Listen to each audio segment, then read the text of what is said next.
Bom dia, nono ano, tudo bem? Vamos acordar aí, pegar um módulo, se espreguiçar, tomar aquele café gostoso, tá? Para quem não bebe café, Nescau, quem gosta de Nescau, suco para quem gosta de suco. E aula de português para todo mundo, porque eu sei que todo mundo gosta e tem que aprender português sim, tá certo? Gente, hoje nós vamos dar continuidade àquele conteúdo, tá? Poema que foi visto na aula anterior. Então, nós vamos ver alguns elementos que também ajudam na composição do poema. Então, veremos intertextualidade e também poema visual. Eu acho que vocês vão gostar do poema visual, viu? É um gênero textual bem interessante de se fazer, bonito de se ver, tá? De se pensar.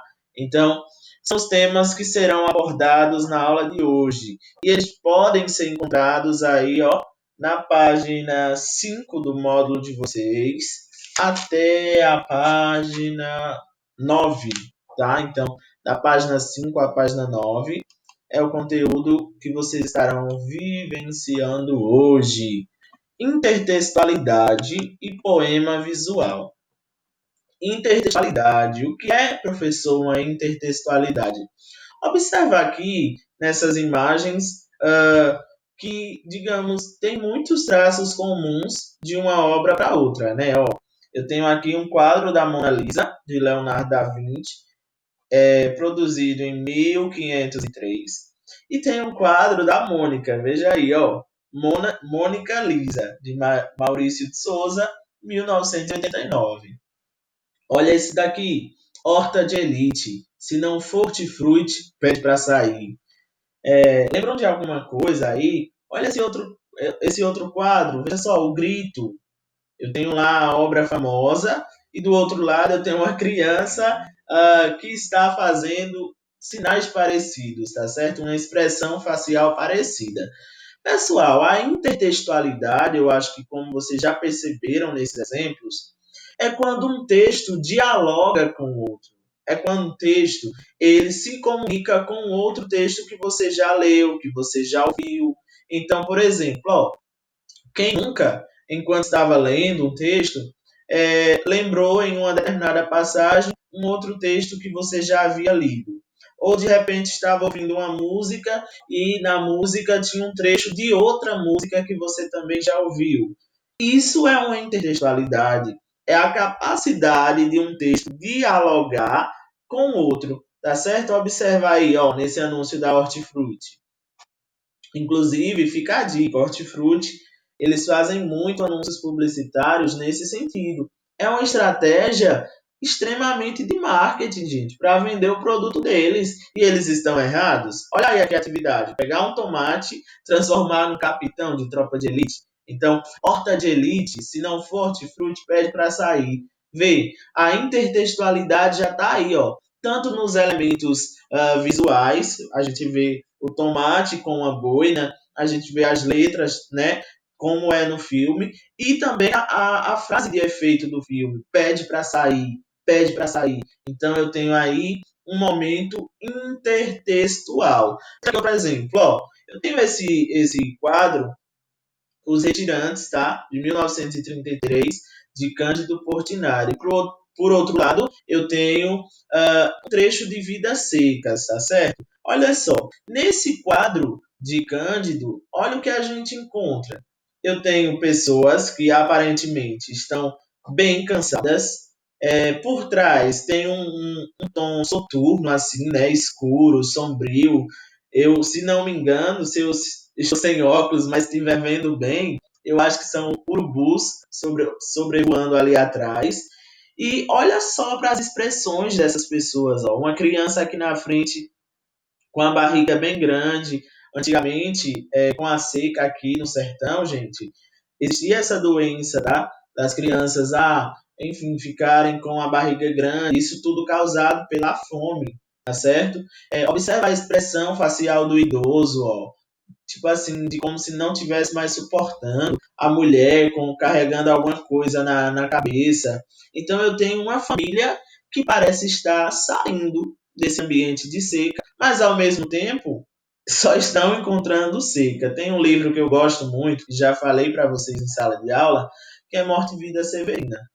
Morte e Vida Severina aborda esse aspecto também. Tá? Então, já é um outro momento de intertextualidade. De repente, pesquisem no YouTube, é um filme muito legal de ser visto, tá? Vocês vão gostar. Agora, vamos fazer uma leitura desse trecho aqui, Mudança de Vidas Secas. Olha só, capítulo 1, Mudanças.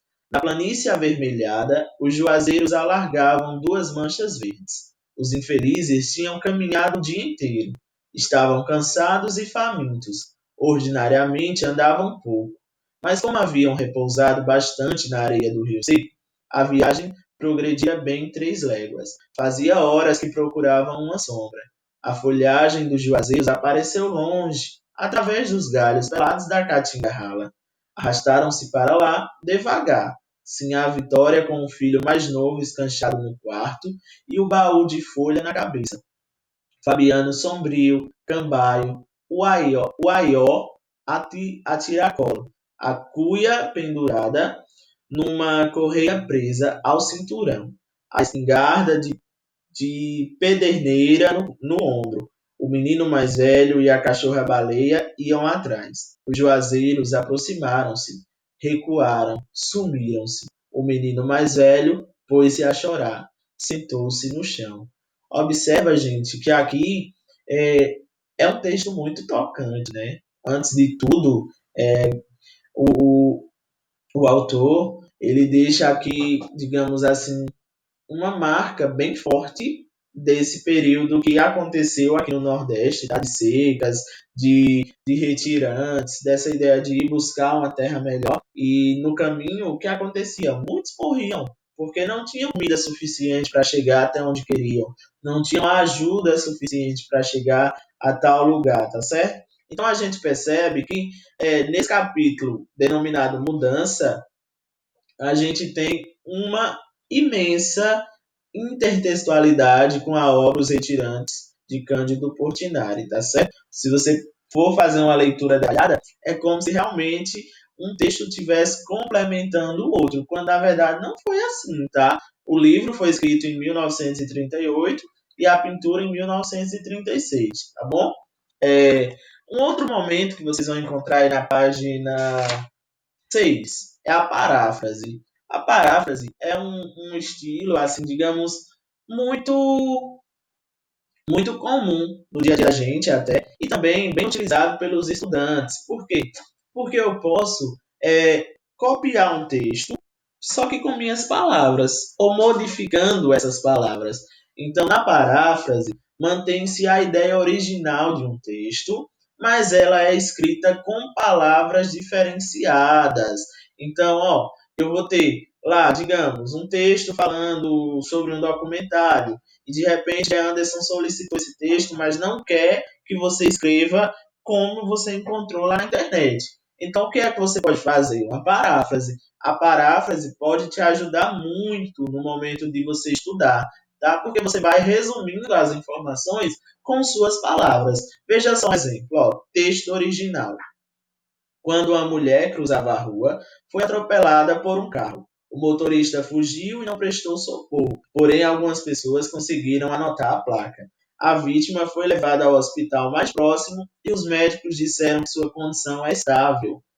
Pronto, esse é o texto original. Agora vamos ver o texto que teve a presença da paráfrase, que foi recriado, digamos assim. Ao cruzar a rua, um carro atropelou um carro atropelou uma mulher.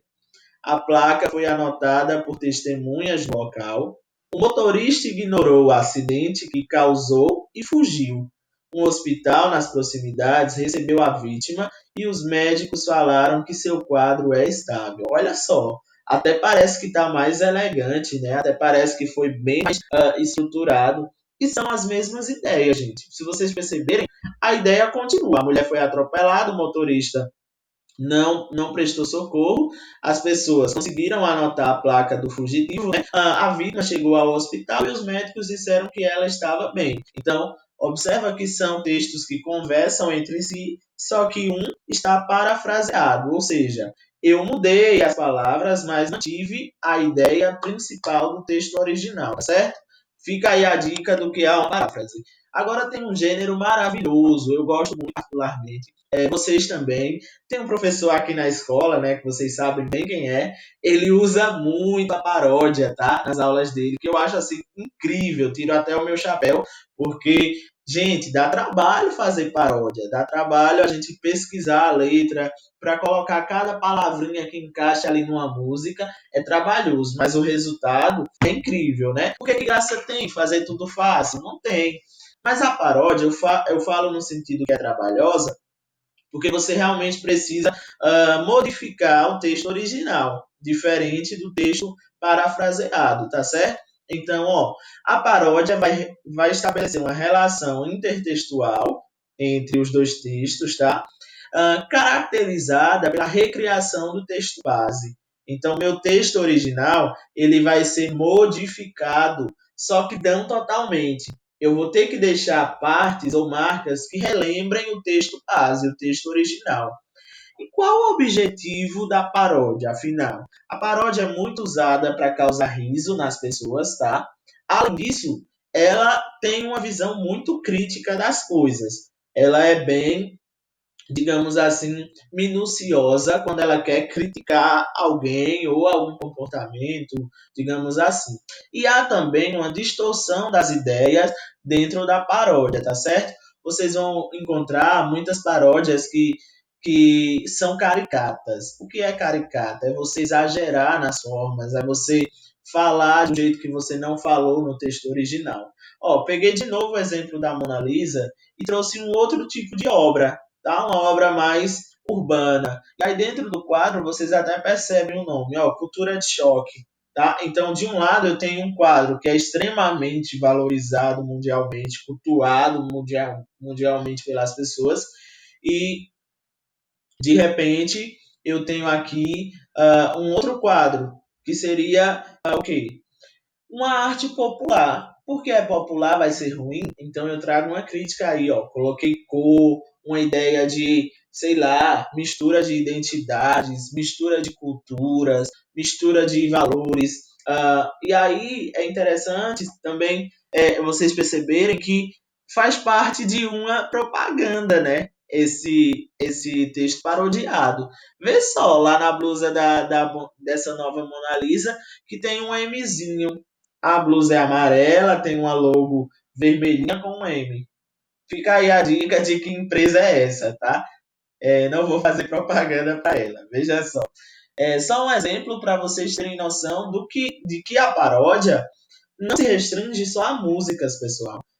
Vai ter textos, inclusive, poemas, que vão vir parodiados. Vocês vão encontrar na página 6 um exemplo do hino nacional e um exemplo da canção do exílio, tá?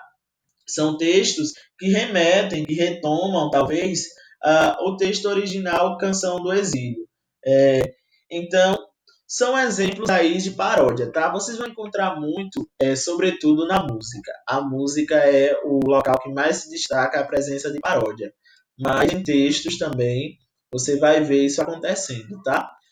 Por último, e não menos importante, o poema visual. O que é um poema visual, afinal?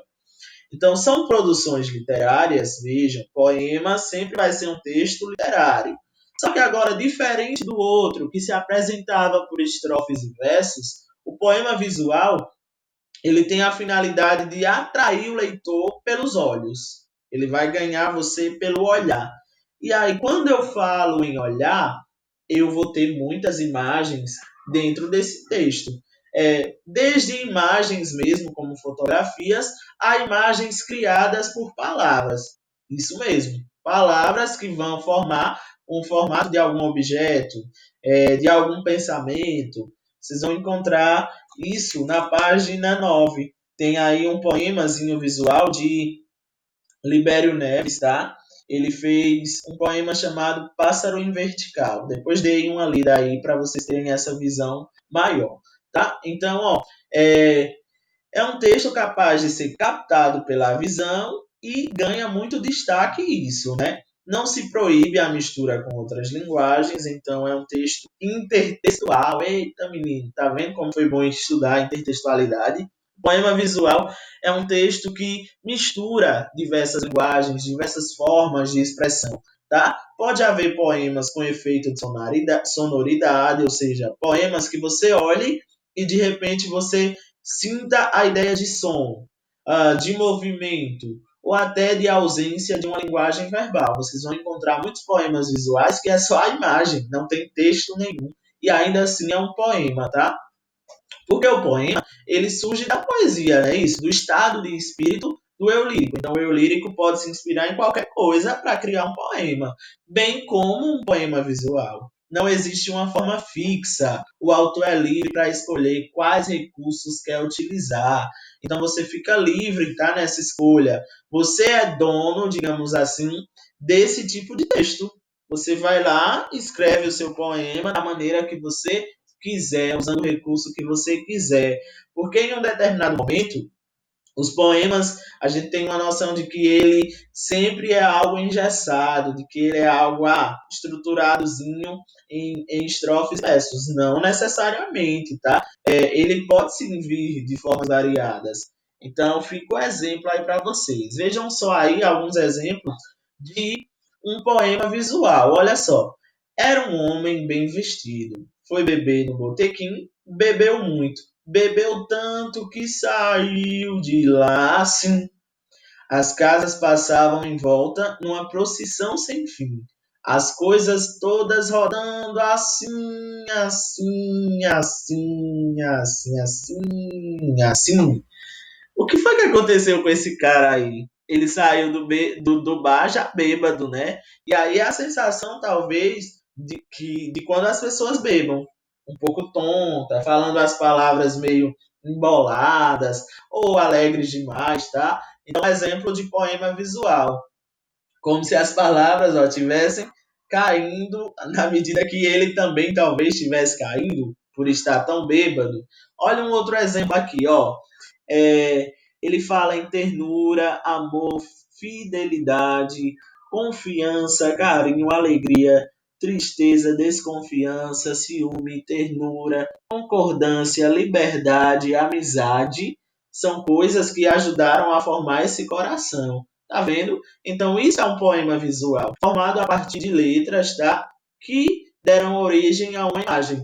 Vocês, quando forem pesquisar, verão que há uma infinitude de poemas visuais. Exemplos muito legais, tá? Eu peguei só esses dois, mas não se restringe a isso. A gente tem muito e muito mais poemas visuais por aí. Então, gente, essa foi a nossa aulinha de hoje, tá? Espero que vocês tenham gostado. É um conteúdo mais tranquilo, tá? Dá para todo mundo no teste da semana que vem caprichar, tirar uma nota excelente, tá bom? Então fiquem bem e até sexta-feira. Tchau, tchau.